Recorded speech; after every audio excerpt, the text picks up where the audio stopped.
चला मंडळी, आज बनवू चिलापी फ्राय. चिलापीला लागणारे मसाले: मिरची पावडर,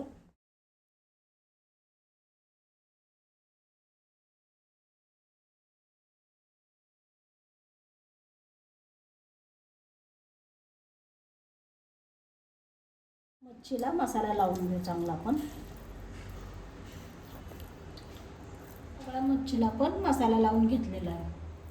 मच्छी फ्रायसाठी लागणारा रवा, थोडंसं कॉर्नफ्लॉवर, तांदळाचं पीठ, त्यात घालू थोडीशी मिरची पावडर, चवीनुसार मीठ. हे चांगलं मिक्स करून घेऊ आपण.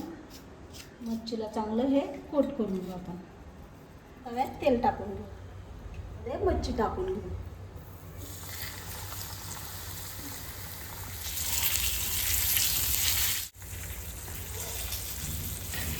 मच्छी फ्राय तयार झालेली आहे.